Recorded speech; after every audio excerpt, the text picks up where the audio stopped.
All right, and we are here with episode number 6 of the Wrestling Roundtable podcast, where we talk about all things professional wrestling. And as we're building up to Wrestlemania 41, we're about 5 weeks away, and we got a lot of stuff going on. We got a lot of stuff going on right now.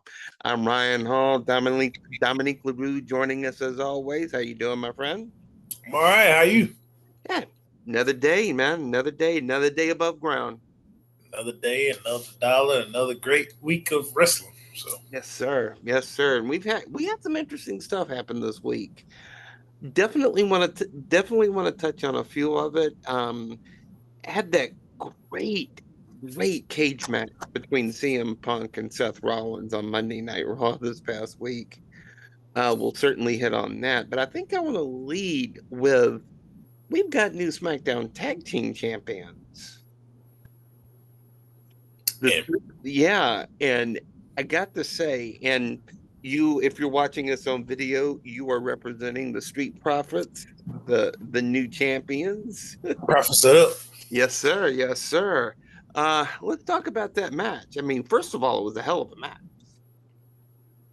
Yes, very good. I had to so you know, obviously we all work, so I had kind of fell asleep on the match, but I had to rewatch it, and rewatching it, I was just like, to be honest, I was shocked because it could have went either way. They could have pulled the wool over our eyes and just gave the titles back to DIY and go another week with them being champions and potentially doing whatever, like making a fatal four or a fatal five or a ladder match or whatever the case may be. But to give the Street Profits, not only just a title match that they rightfully deserved, but then also like to let them win on SmackDown and Barcelona of all places. Right. Um, it was awesome, awesome sight. I mean, because like it was funny because I came across something online, and it was like the last time the Street Profits, excuse me, the last time the Street Profits won the title was nope, excuse me, pre-COVID. Like they won the titles, and the following week they went into COVID, Oh, and wow. period, the pandemic and everything was shut down and on it. So it was like, wow, like they didn't have titles since then. So But what kind of blows my mind about this, that statement kind of blows my mind. Um, the fact that a tag team that is so charismatic and so over and so just so good in the ring um can go that long without having a title just kind of blows my mind. But the more that I think about it, the more that I think that the most, like, when it comes to, and I hate to say it, that it's like a mid-card title, right? yeah. But the most compelling mid-card title scene is that SmackDown Tag Team Championships, because you've got, what is it, 5 teams at this point that are in the picture. And first of all, Vince McMahon would have never allowed that if he was still running creative. But second of all, n- none of those, even Pretty Deadly, the team that comes out to an ABBA song, are legit. Like all of those teams could win those belts and go on a long run.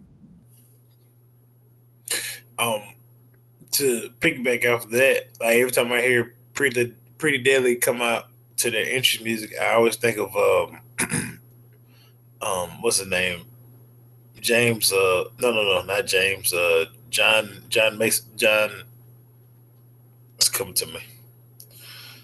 He used to tag team with the Miz, John John Moore. John Morrison, yeah. He used to do a little slow motion that thing, and then whenever they get to the ring, they do the little, and I'm like, that's John Morrison. What they doing? Interesting. Hadn't thought of him in a minute. Yeah. But yeah, I mean, like SmackDown got like five, potentially maybe six teams that like are going after the tag team titles, while you over here on Raw, and you got the War Raiders, and they just fighting Alpha Made, American Made, excuse me, American Yeah. Made, like every week, and it's like, don't y'all got tag teams over here on this show too? Like, what? I mean, if anything, y'all should be the brand that has five tag teams going after one title, because y'all on Netflix and y'all supposed to be the A show, and Right. like SmackDown. At one point, SmackDown was 2 hours, so like they was producing more storylines and more drama and great action at that point for 2 hours, while Raw was just 3 hours, and you just like you have a good start, a mediocre middle, and then a terrible ending. Like It could be a struggle sometimes to get through. yeah. Oh, Yeah. What do you think they do at WrestleMania with that? Because do you think they go with like a Texas tornado kind of thing? Maybe like a like a ladder match kind of thing? Because you've got all of those teams that can pull this out. I think you got to get them all on the show. oh yeah, of course. I feel like if anything, if they do all the teams together, it has to be like, if I'm at, it was a WrestleMania I remember, and you remember the Hardy Boys had made their debut back to WWE. It was when New Day was hosting that WrestleMania, Yeah. and it was a ladder match. So that's possibly the way they could do it, because I mean it's Sin City. You got five tag teams going after titles, and I mean, where else would you want to watch those five teams go at each other than a ladder match at WrestleMania? So Absolutely. Absolutely. And if you think about it, we were talking about this before we recorded, but what would be like an ideal hot show opener for night one? You couldn't go wrong with that. no, no, no, you absolutely. You could not go wrong with that because that's going to get the crowd hyped. That's going to get that's going to get the momentum going. And yeah, I mean, it's, there's so much juice there, and it's about like the booking of it is about as old school as you can get because you've got so many teams going after a title. There's no blood feud. I mean, there's heels and baby faces, obviously, but there's no real like hatred or anything like that. There's just a bunch of teams wanting that title. And that's about as old school of booking choices as you can make. Yeah, and to piggyback off what we was talking about earlier before we started the show, we was trying to figure out what would be the opener, and I said Jey and Gunther, but thinking about that, something like that kind of has to be towards the end of the note, end of the night or end of the show, where if it's not the main event, it got to go neck and neck with the main event to Yeah. like you know piggyback off each other. So you had to have that tag team match first to kick off WrestleMania. Then you put your little veggies and your little other things in the middle, and then have the meat at the end. So yeah, that would be a great spot for Yeah. tag team match. Yeah, and kind of thinking, kind of because I'm thinking, and it's not confirmed, obviously, but Yeah, after Monday night and the finish of that cage match, it's definitely got to be Roman Reigns, Seth Rollins, CM Punk in a three-way. Um, you've got the star power there, I think, to finish night one, to be able to main event night one. Um, or especially if you have Jey Uso go over, you can put, you can put Jey and Gunther in the main event slot because so often, like if you remember from some of those WrestleManias, kind of on like when Undertaker's streak was at its peak, like when he was going up against Shawn Michaels and Orton and all those guys. Mm-hmm. Um, those were never the main event. Right. Those never went on last. Those went on like third to last Mm-hmm. because like go like third to last and you'd have like a kind of a filler match before the main event. Mm-hmm. And I feel like one of those two matches, either the three-way or Jay and Gunther have to go last.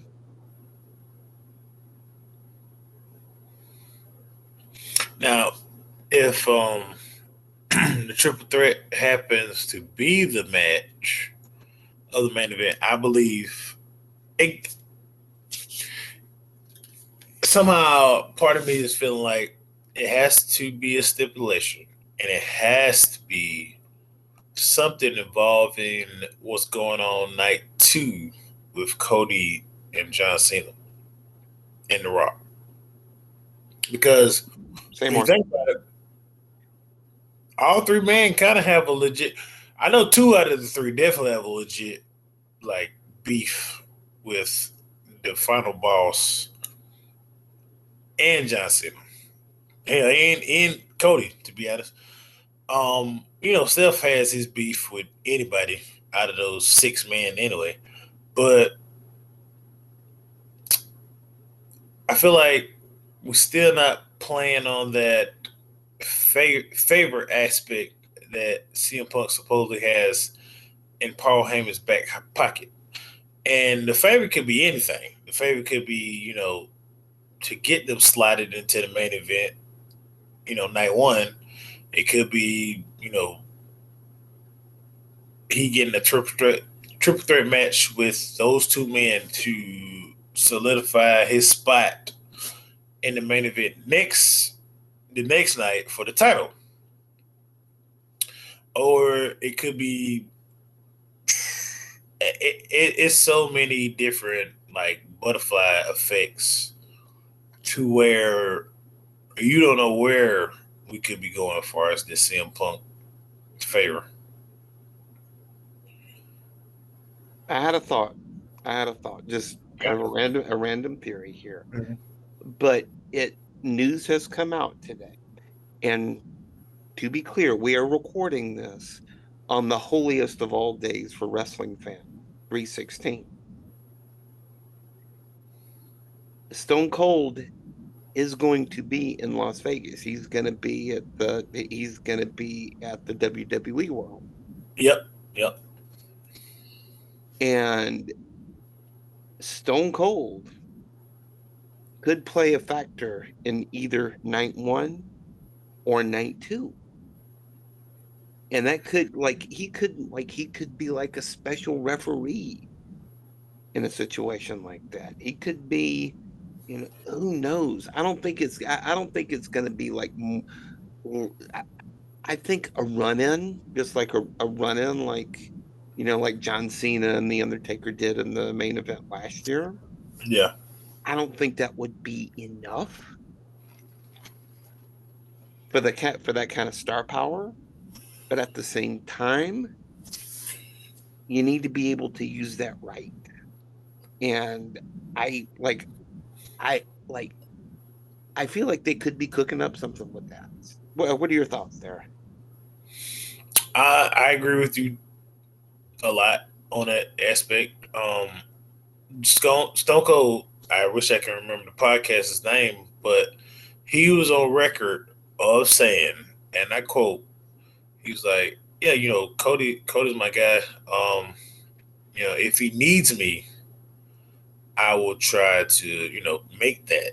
appearance. Try to make it to Vegas. Right. He was like trying to figure out how far is Vegas from wherever he's located at. And they told him, and he was like, I'm trying to make it. And then it's confirmed, like you said, that he's going to be at WWE World in Las Vegas. So he's going to be in Las Vegas. Yeah. So you already And you said, and you and I both know it's going to be more than just kissing babies and signing yeah, autographs. Kiss Baby's autographs. And then what is Stone Cold's number one thing? Like no matter what has happened in the past, Stone Cold has always been against the authority.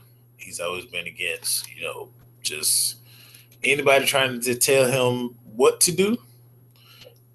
And then his biggest rival of all time, his biggest rival of WWE history, The Rock, is not only back in WWE, but he's also corporate Rock. So that means he's above what he was. And Stone Cold hates corporate people. Yes, yes, yes. So, I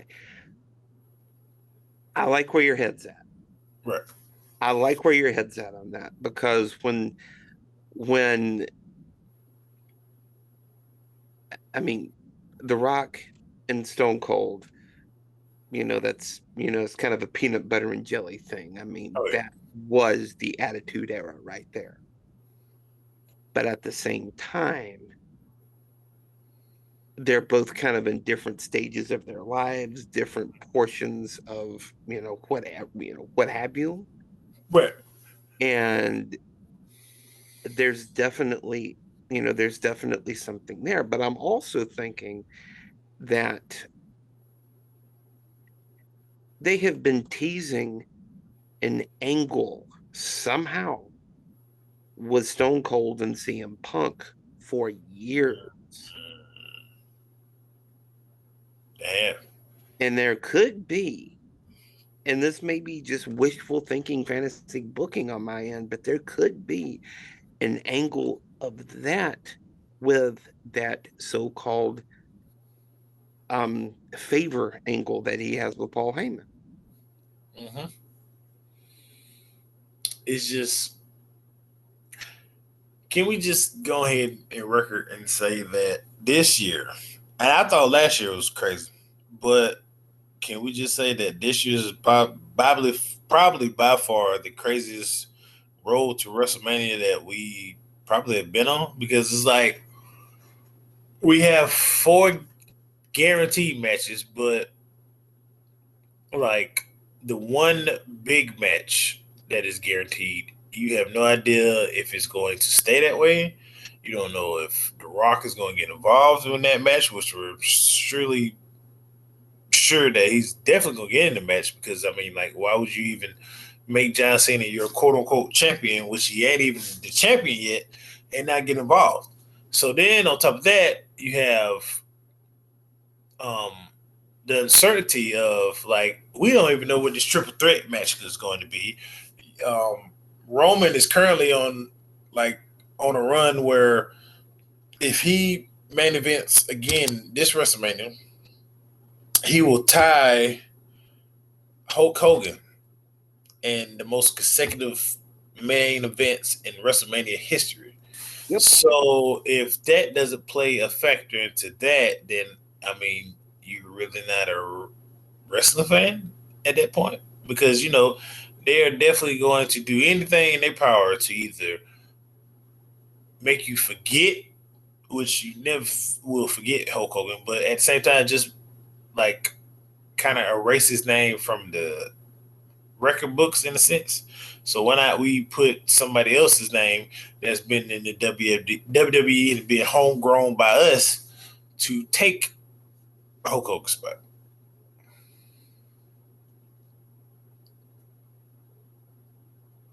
I hadn't thought of that. I mean, you're absolutely right, but I hadn't thought of that angle because, I mean, let's face it, Hulk Hogan in 2025 doesn't exactly carry the same cachet that he did during his run Mm-mm. He don't even before move. people knew who he really was. Right. He don't even move the needle at this point.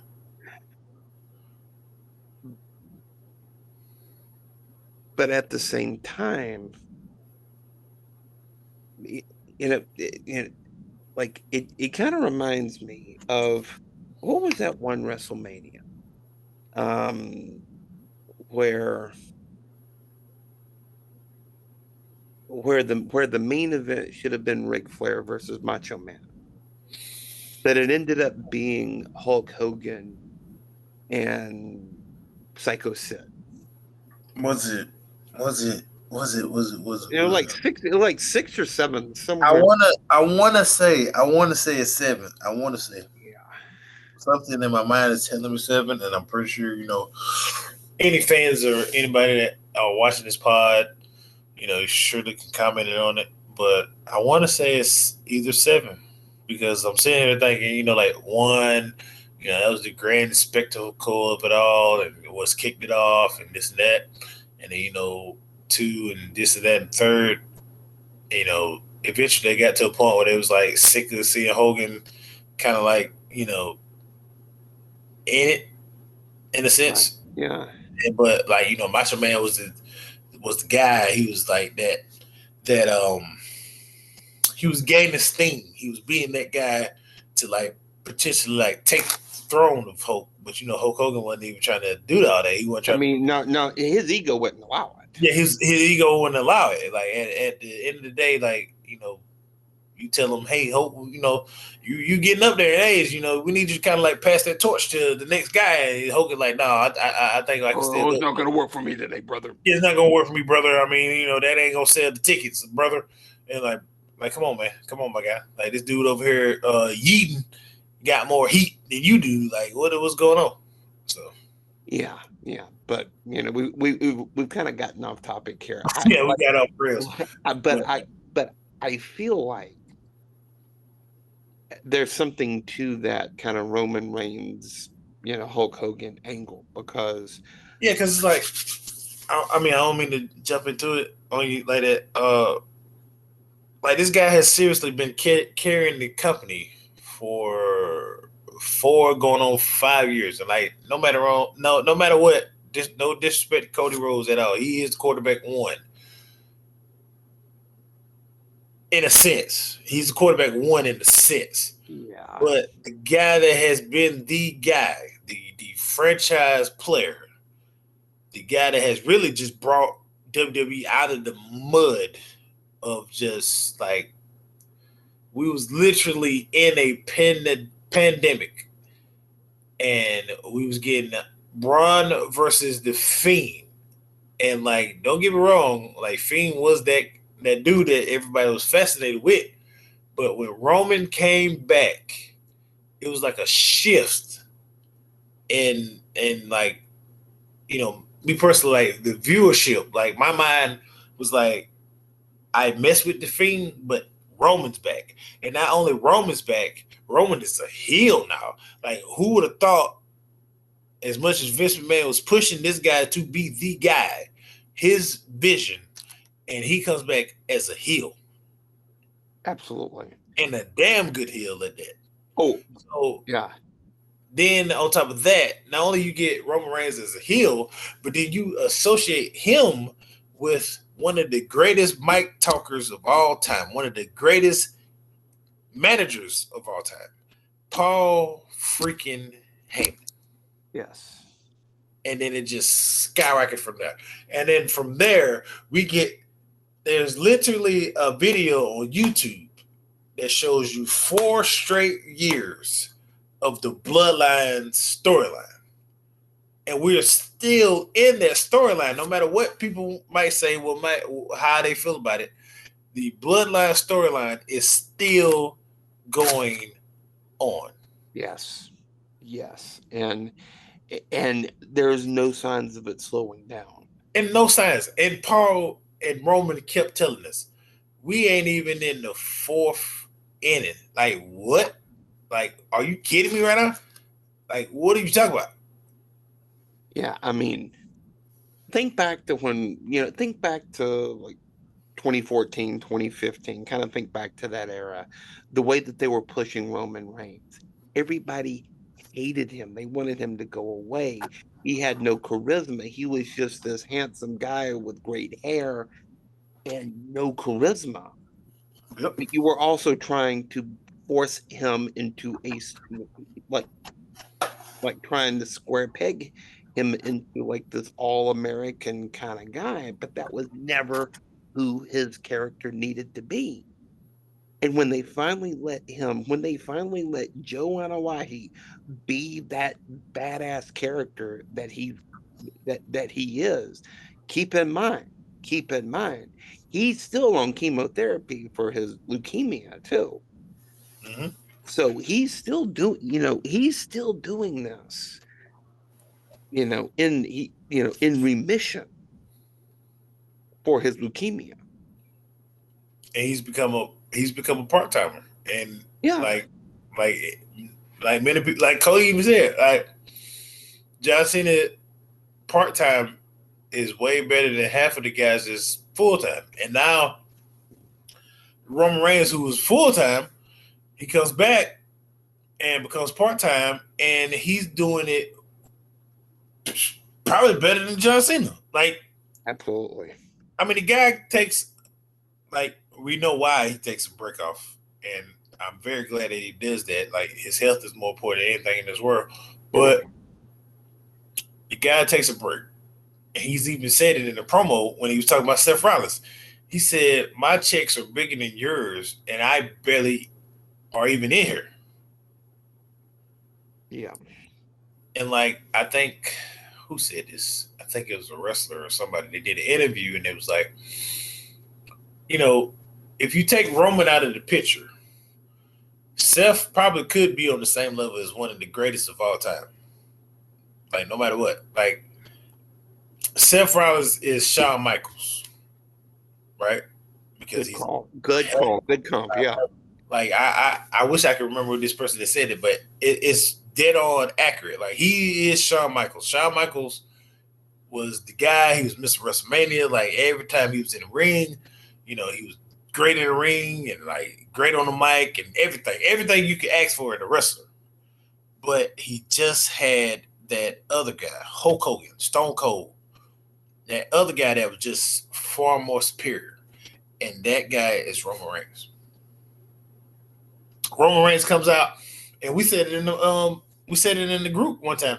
This man ain't even cut a promo for 2 weeks. He never said nothing. He came out, did the one, a beat up solo or whatever, and just walked off. Didn't say nothing. He didn't even grab a mic.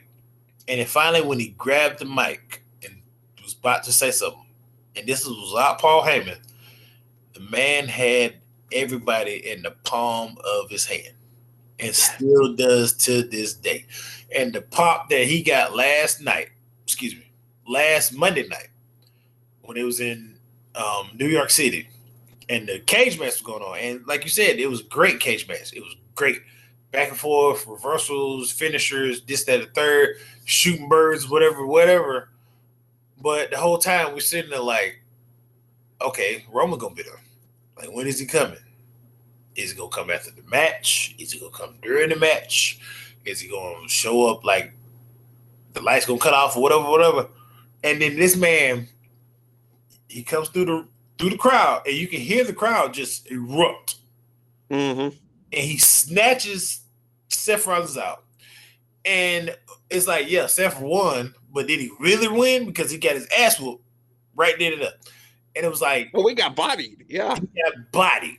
And it was like, oh, dang, he cost CM Punk the match. But, like, does the match even matter now? Because he's whooping Seth Rollins' ass. He curve stomped him. And then, oh, my God. Like, this is why, this is why we talk about WWE. This is why we love WWE.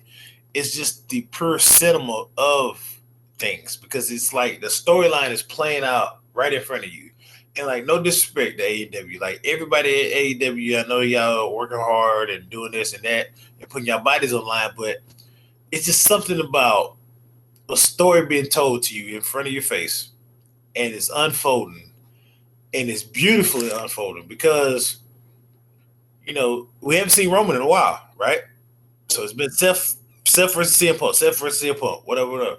But you forget that these three have been at each other's necks since like at Royal Rumble.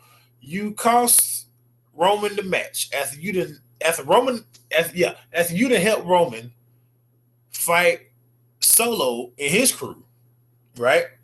And then CM Punk got his finger in his back pocket, blah blah blah. And then like now everybody focuses on the universal title, undisputed title. And then CM Punk costs you the Royal Rumble match and costs you your dream of getting your belt back. And then Seth turns around and curb stomps you. And not even curb stomps you like a regular curb stomp. He curb stomps you like he's trying to end you. Like he's trying to snap your neck off your He's trying to snap your head off your neck. Yeah. Right off your head. Yes. 2 feet.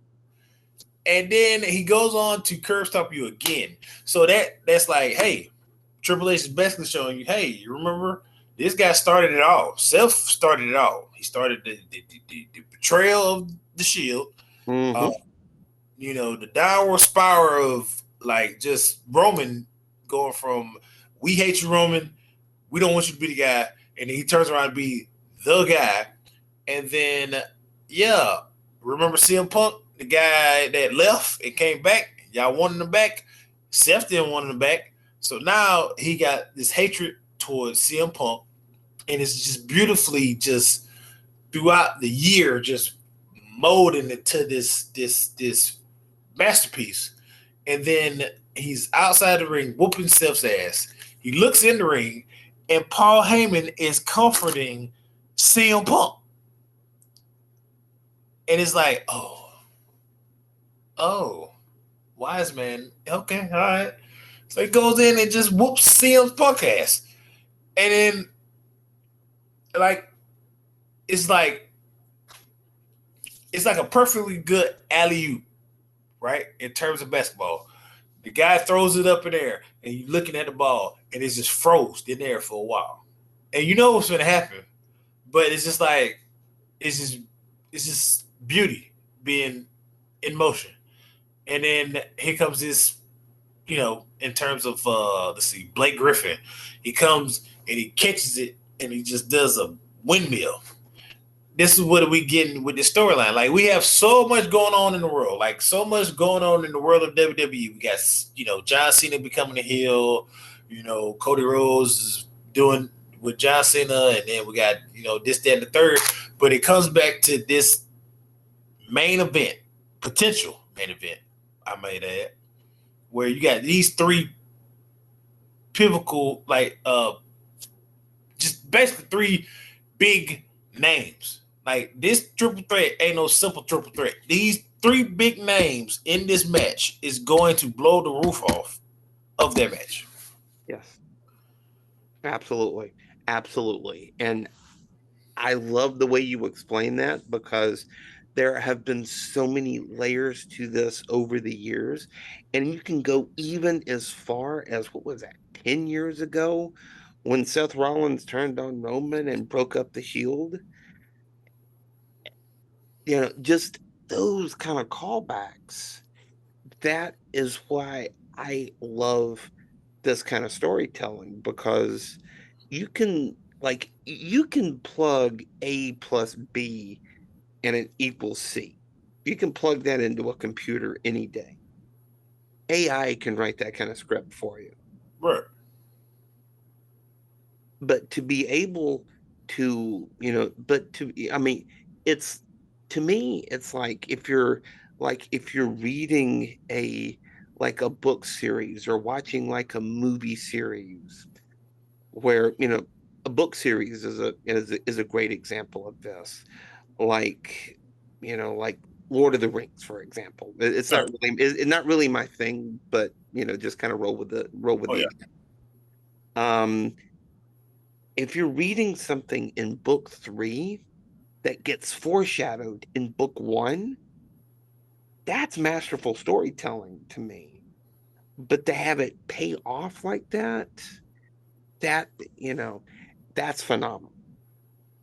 And I feel like that, like that triple threat has the potential to be that kind of level of storytelling that WWE has not seen in a long, long time. Yeah, 100%. Like I, I'm not familiar with the game because I never played it, but I've watched the show and I've did research on it, and I got friends that played it. But The Last of Us, right? And it's dealing with fungi, or you can say it's a pandemic or whatever that happened, and it just takes over the world, and everybody's trying to survive. And it follows a guy trying to live in a catastrophic world, and the decisions he make and the consequences he has to face with that decision. So with Self, you can say like that decision of him turning on the shield, and that kind of made this. It's like my favorite storytelling. Marvel. And Kevin Feige and all them, what they have been doing for the past 10 plus going on continuously years is like everything you've watched from phase 1 to phase 2 to phase 3 to phase 4, and now we're phase 5. It's like it's coming back in a way. Like, hey, you remember this happened here? It was coming back, and it's like it's crazy how like certain domino effects like alter the storytelling, because it's like if we never got the pandemic, which like I wish we never did, but at a sense, the pandemic kind of obviously revolutionized the way storytelling was going on, because like the wrestlers didn't have a crowd, like everybody was home, so they had to do the Thunderdome. So now you don't have that initial what every wrestler talks about is like you can't really feel what the crowd is feeling when you're on a promo or you're doing a certain thing in the ring, and you're trying to get that like that factor, or that cheering that you normally get when you're in front of live people. So it's like that's why I always like, and that's why I want to always remind people who watching our pod or listening, is just like the growth of Jey Uso, because his brother injured his knee in Wrestlemania when they had that cage match. I mean, excuse me, that ladder match, and he hurt his knee and he was out. And then, like, Jey was by himself, so he had to kind of like force himself to be a singles competitor. He can fall back on his brother. And granted, I was one of the ones like, oh, Jimmy might be that guy to be a star in the making, because he was good on the mic. He would talk, he had a charismatic, he had that the charisma about him. And then when I saw Jey, he was basically kind of working with Roman and this and that, and then he won the Andre the Giant, battle royal, and then he was getting put in the main event, but not necessarily being called main event, Jey. But then when he got that title shot against Roman, I was like, oh, I wonder how this gonna play out. And then he cut that promo when he was saying that he was the other Oos. And like everybody refers to him as the other Oos. They never looked at him like Jimmy. They never looked at him like Roman. They always saw like, oh, it's Jimmy and the other guy. So when he broke down and said that, and he was talking to Roman, and he was just like, saying, why you got to be the guy? Why can't I be the guy? Why can't that burden be put on my shoulders for the family? And this, then the third, it was like, okay, they are really putting their eggs in this basket. Like, I'm not used to this. Like, Vince McMahon would have never, ever done shit. I mean, excuse me, done anything like this. He would have never done like that. He would just went to his old dogs. He would have went to Brock Lesnar. He would did this, that, and the third. But it was like, it was storytelling being told, like real. It made you feel something. So you like obviously you knew Jay wasn't gonna win, but at the same time it was like, what if he did? Like what if it was all this what ifs and this. So now we're back. Fast forward, and it's like, what if Jay wins the world title? Like you have so much tree branches to go off of for this. He wins the title. Now who is like lurking in the background to like swoop up and challenge him for that title? I mean, because at the end of the day, it's two titles. So like at the end of the day, like yes, Roman is associated with the undisputed title, but like what if they want to kind of build the world title up in a sense to the same level as the undisputed title? which wouldn't break my heart. Which would not Right. break my heart because I mean, it's like you need it. You Yeah. need it. Like I just flashed on the ending of WrestleMania 20 with after Chris Benoit, that guy, but after Chris Benoit won the championship, tears in his eyes, confetti falling down, and here comes Eddie Guerrero giving him a big hug, and the last shot that we see is both those guys holding up those two belts. Two WCW former WCW guys. Exactly. The former ECW guys too, if you W remember. guys. Yeah. Yeah. But my point is that those two guys, I mean, the way that those stories ended, personally, we don't really want to get into. Right. But the way that ended was cinematic. It was. It was And I beautiful. feel and I feel like if they play this right with Jey Uso, they could pull off something similar to that.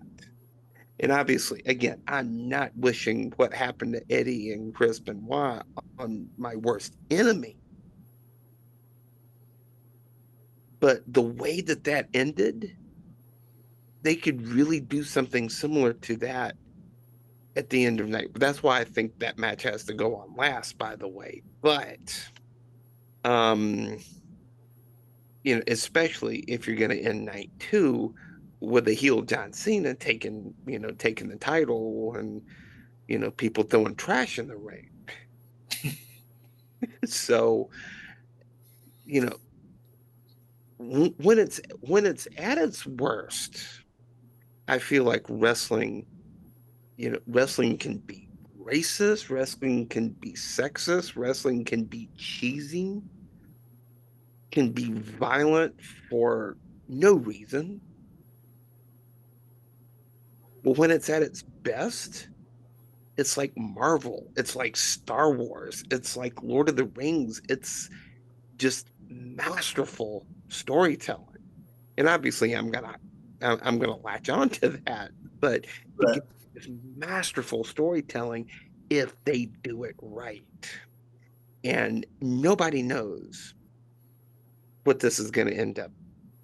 Nobody knows how this is going to end up. Nobody knows how this is going to finish because I mean we still got 5 more weeks to go, but nobody knows how this is going to finish, exception of probably John Cena winning a 17th title. But you don't know how this is going to end, and just I, I feel like the last image that the cameras see on night one, Jay holding up the title, Jimmy alongside, confetti falling from the sky. It's gonna be incredible if they do it right. It was.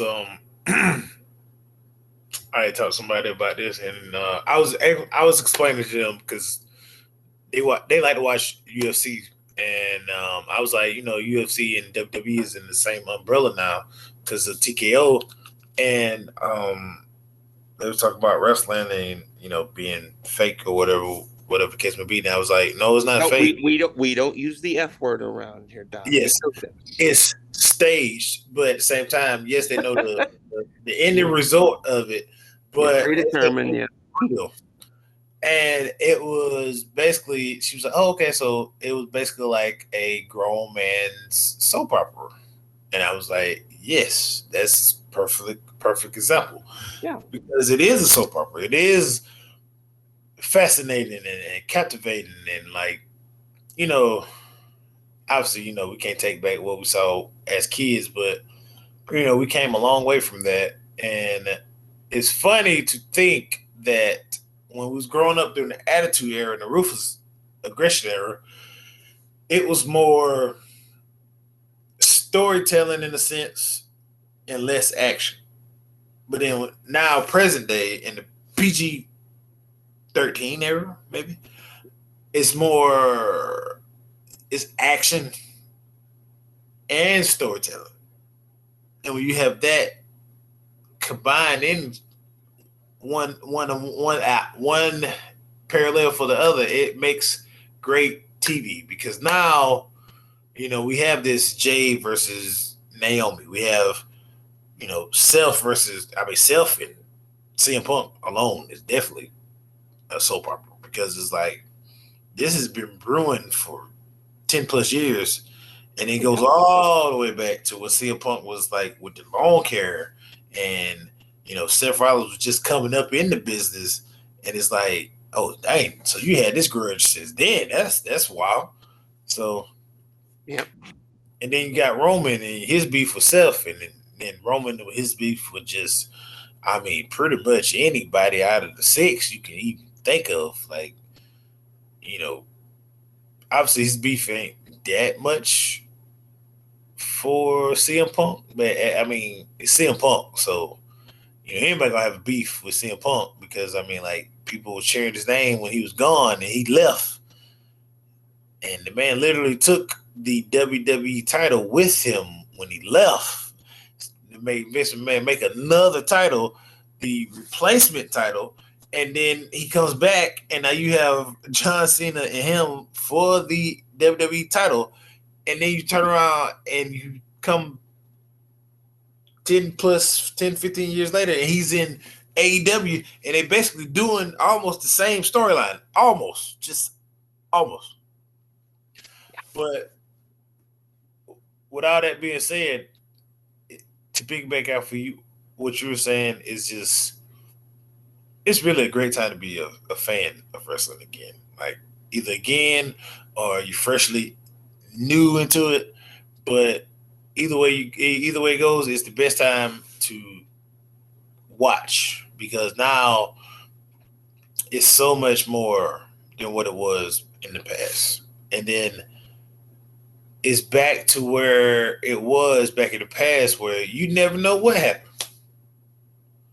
You know, anybody can come back. Anybody can come back wrestling. Anybody can, win the title. Anybody could get that push they that they've been striving for in their career to become big. Look at Jay. I hate to go back to Jay all the time. I like Jay, but I'm sure some people don't. And it's just like this man was in a tag team, and then he turns around, and it took one domino effect of his brother getting hurt, and just him,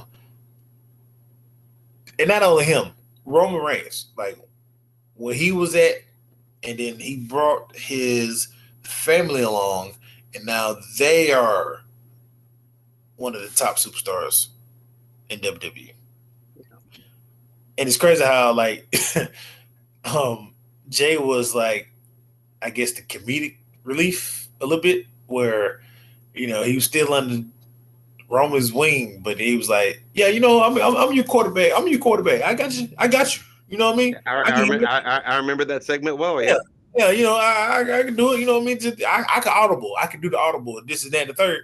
And then he was like, yeet. And he get a phone call, and Roman like, no yeet. So he just flipped it. It was like, no yeet. Now, no yeet is a thing. Like, what in the world? yeah, yeah. It's wild. It's to me. wild. It's wild to me how this has unfolded. But and I do have a couple more topics that I want to go over here, but um like the way, like, so often when tag teams break up and one guy becomes a breakout star, the other guy gets forgotten. Stevie Ray, Marty Jannetty, you know, I could go on and on. But yeah, Jey Uso's about to main event WrestleMania. Is Jimmy Uso still on the same level? No, but he's not exactly forgotten right now. And with the right push, Jimmy could be right back at the top. And he's And not going to get Marty Jannetty. and that's what it comes back to, like that whole bloodline storyline. Like at the end of the day, they can branch off and do their own little storyline, but at the end of the day, it comes all back to the bloodline storyline. Yeah. Yeah. And that, with as big as those families are, that's going to be going on for many, many years, my friend. Crazy. Yeah. Speaking of the bloodline, we got to talk about the women's title picture. Yeah, we got to talk about the women's title picture because the way that we got to talk about the women's division, not necessarily just the title picture, because you've got you kind of got two big storylines going on right now. First of all, the segment, the in-ring segment that Io Sky, Bianca Belair, and eventually Rhea Ripley, I thought was masterful because because you had Io Sky coming in humble, happy to win, and then she just turns on a dime and just paintbrushes both of them. But at the same time, this is bringing out a side of Rhea Ripley that I have wanted for a long time because she had been kind of the comedic relief in the whole Judgment Day situation.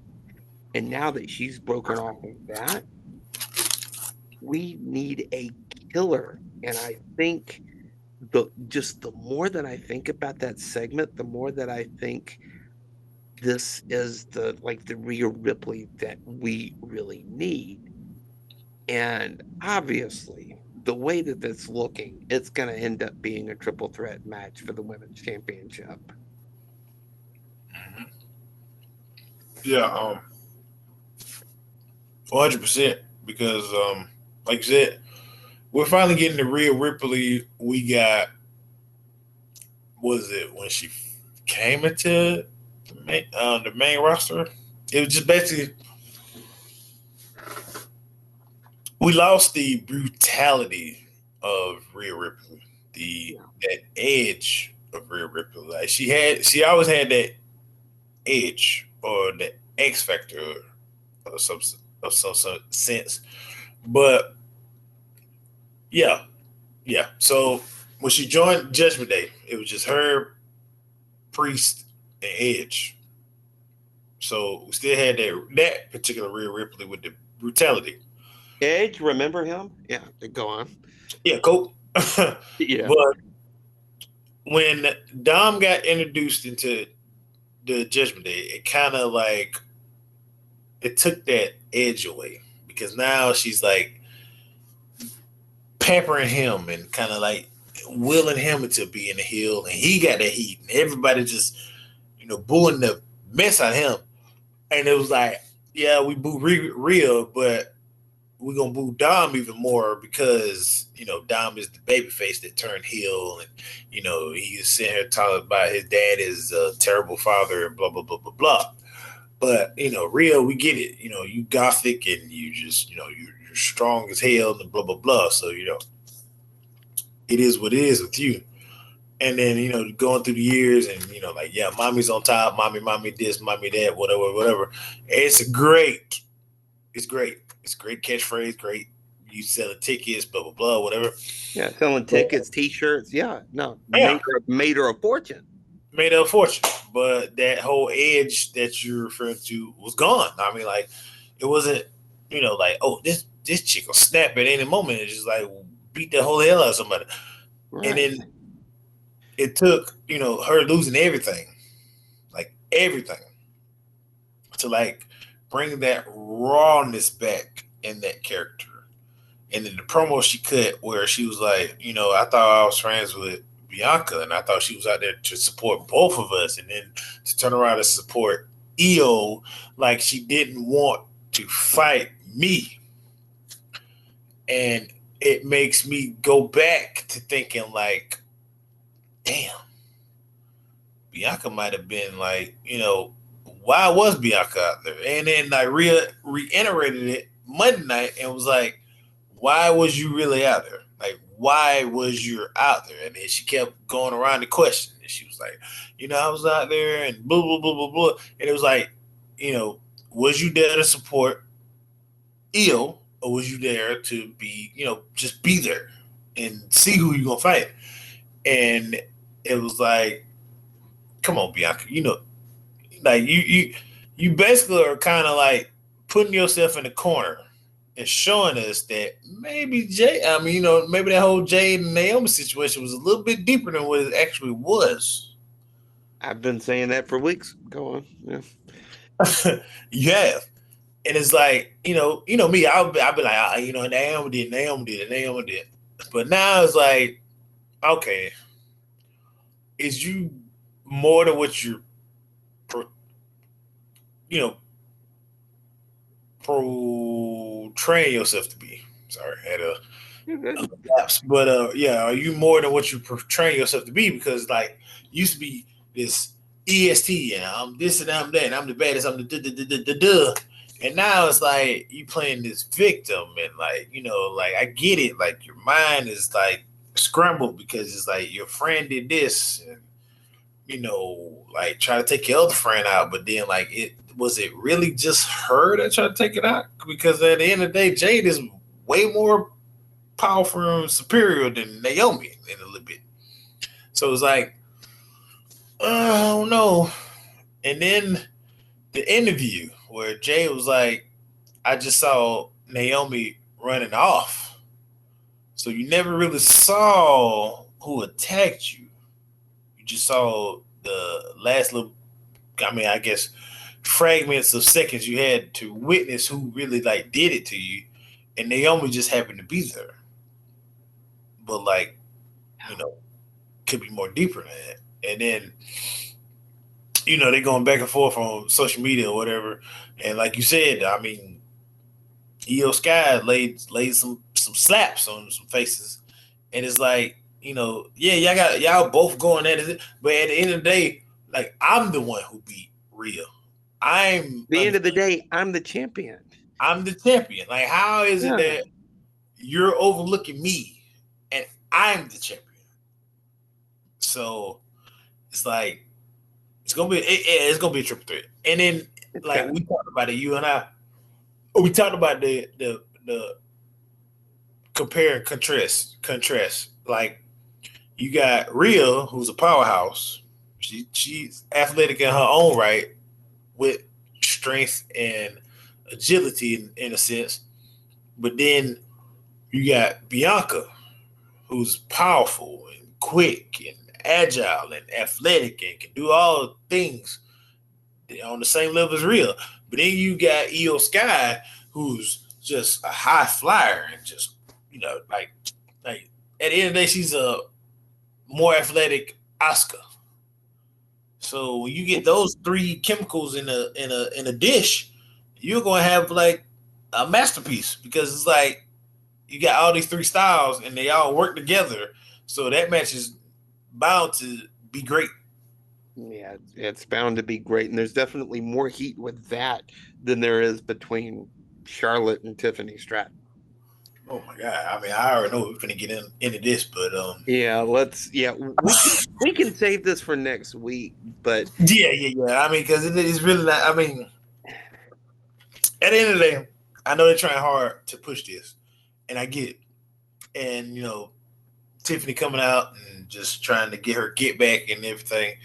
It's cool, but it don't give me the same energy as a Becky and Charlotte, or formerly known as Sasha Banks and Charlotte, or a Bailey and Charlotte, or a Bailey and Becky, or a Bailey and Sasha. It's just like it's it's like getting, since they're promoting it, WWE 2K25, and it's like you play Charlotte and then you play Charlotte again, but in this sense it's Charlotte at a 87 or whatever, and then you playing Charlotte fresh out of NXT, and it's just Yeah. Yeah. No, like I feel like that, and again, we can certainly get into that next week, but I feel like the match could end up being match of the night. I'm going to give them the benefit of the doubt, but the build, we got to figure out how to fix that because the build is giving me nothing. I need. If anything, this is what I feel, and I mean I could be wrong on this, but okay, I get the whole Tiffy time, I get the whole aurora of Tiffy, but I need Tiffany. I need, instead of Tiffy, I need Tiffany. I need the raw superstar. I need the person that is tired of getting their ass whooped every week by Charlotte, while some behind the scene, like just sneak attacks. Yeah, yeah. I need Tiffany to be like, if this Tiffy time, you want me bitch, you finna get me. This is what you want, you finna get it. Yeah, you're not finna get this pink, you're not finna get this pretty, blonde, blah blah blah blah. You're finna to get this chick that you think that's a child, but I'm finna show you a grown woman. You know what I mean? Like I'm finna whoop your ass. Like he's been getting bullied during this Yes. whole thing. He's been getting bullied. And then we got a little glimpse of it Friday, when she came Yeah. out. You know me, I was finna throw out the botch it, but she came and she did this little spin in the ring, but the rope caught her and kind of stopped her momentum, and she slid in and they fighting or whatever. And it's like okay, Charlotte, I guess, ended up getting out the ring or something, and it was just all these security guards, blah blah blah. And then y'all take it out, and y'all still fighting. And she jumps on top of the table, and Charlotte jumps on you, blah blah blah blah blah. But that's cool and all. But now, what do you do with it? Like, I don't want you to come out next Friday and you give this Tiffy speech. I don't want Tiffy speech. I want a pissed off Tiffany speech. Like, I need you to switch that whole thing up. I don't want you to talk like some blonde chick from Clueless or whatever the case may be. I want you to come out in the utmost, you know, elegant way. Like, don't strip Tiffany completely, but at the same time, I need that. Like, I need where you come out and just crash out like Drew, right? Yeah. Go at everything. Talk about her dad. Talk about her. Talk whatever you need to do, but you need something to push that button in Charlotte, because all I see is a future Hall of Famer versus a chick that so happened to get the title from Nia Jax, Yeah. Yeah. rather No. than Tiffany versus Charlotte. Which again could be, steal the whole show. But the build is just doing nothing for me because she's been getting bullied week after week after week. And I'm with you. He needs to just snap and just absolutely go after. Like, go berserk. Yeah, yeah, just kind of lose it. Go after Andrade and their divorce. Go after, talk trash about Rick. Just go hard and give her that edge because this whole like Valley Girl character that she has, which is great, don't get me wrong, doesn't work in this feud. And then like you got the Valley Girl, and then you got Charlotte coming over there talking about, hey, I'm the GOAT, calling folks peons or whatever the case may be. And it's like I'm confused now. We got Valley versus like Pompous, and it's not like, I mean, Charlotte has been at before, but it just does not work with the opponent that you have, because it's like y'all both are kind of polar opposite, but kind of the same of each other. Yeah, yeah.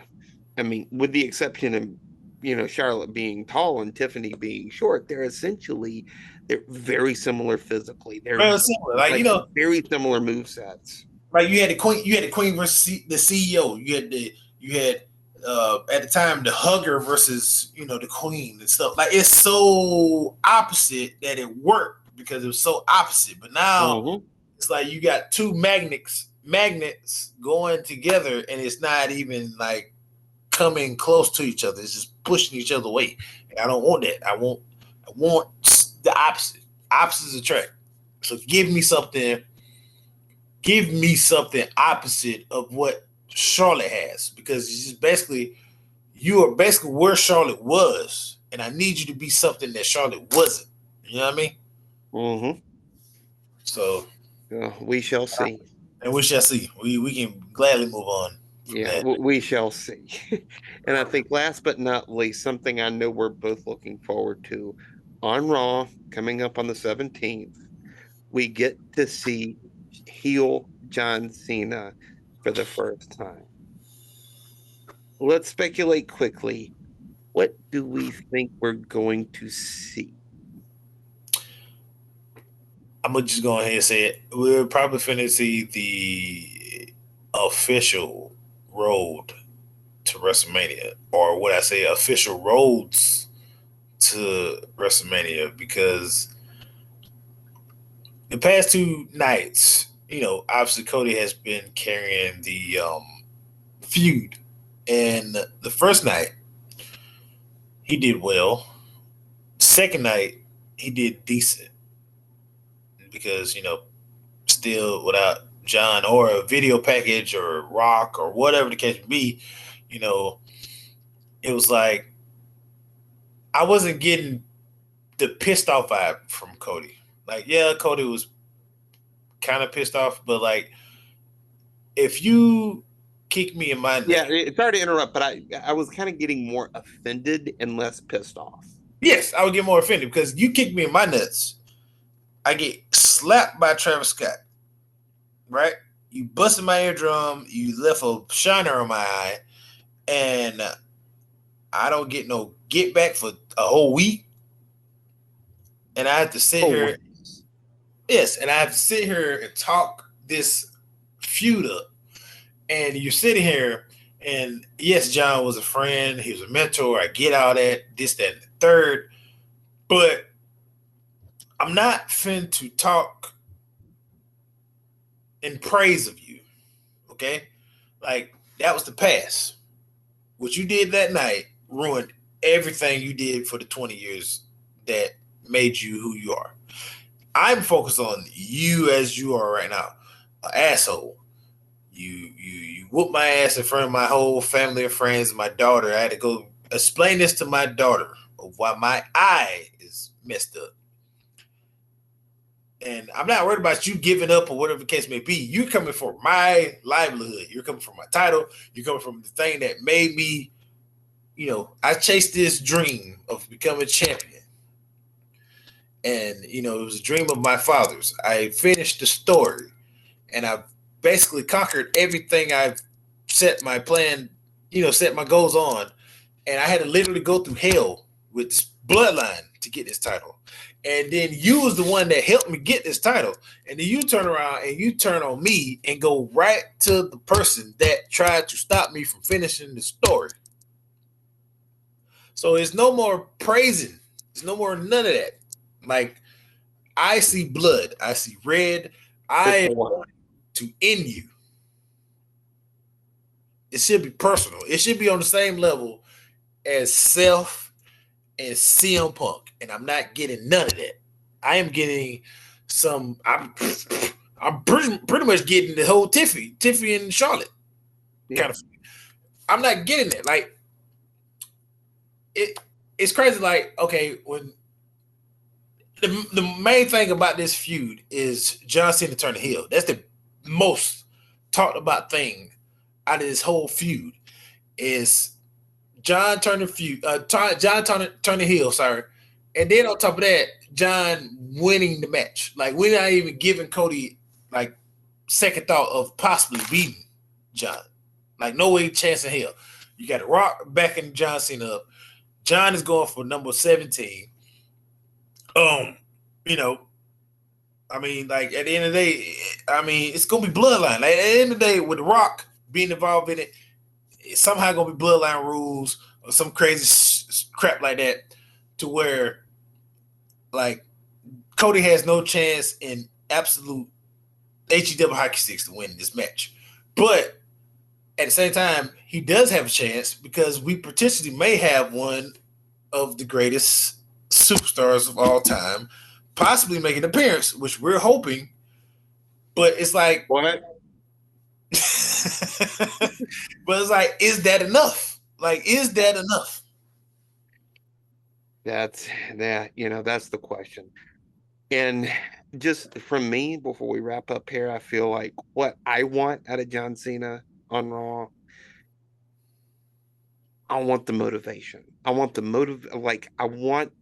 motivation of why he turned his back on Cody, why he kicked him in his balls, why he turned his back on, hustle, loyalty, respect, all that stuff, which was stale. Let's not get, let's get real here. But I want the motivation.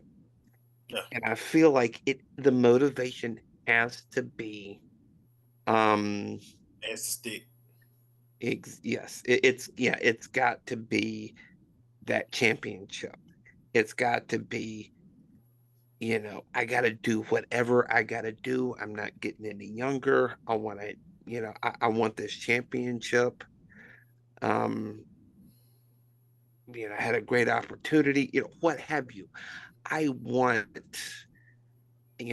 like I don't think this needs to be like I I think the character, like the heel character that I want from Cena, I think it needs to be almost scared, like he's lashing out, like he's, like he's lashing out because he knows he's not getting any younger. He Yeah. knows his time is running out. Yeah. I don't think like bully heel is gonna work here. I think scared, lashing out, do whatever you gotta do heel is gonna work. This promo that he's gonna cut tomorrow night is crucial. Is absolutely crucial. As you were speaking about that, I think I'm on what you're saying. Like I'm thinking a sympathetic heel. Like at the end of the day, no matter what, John Cena's always gonna get John Cena suck. Let's go Cena. Like no matter what. Right. And somebody pointed that out in the podcast again that I saw on TikTok, and I'm not gonna lie to you about this. The guy was like, the biggest thing John Cena did last week was not be on the show because at the end of the day, Friday they was like cheering. They was literally cheering for John Cena. People said, "Let's go Cena. Cena sucks." And what's that? That's a Cena chant. No matter what, like no matter if he was babyface or heel, whatever the case would be, they were still cheering for Cena. So with that being said, like I feel like Cena, and that's the most important thing. The why, not why you turn on Cody. I mean, hell, he got the title. We get it. Everybody wants that title. But why did you do it, and why did you do it now? After all these years.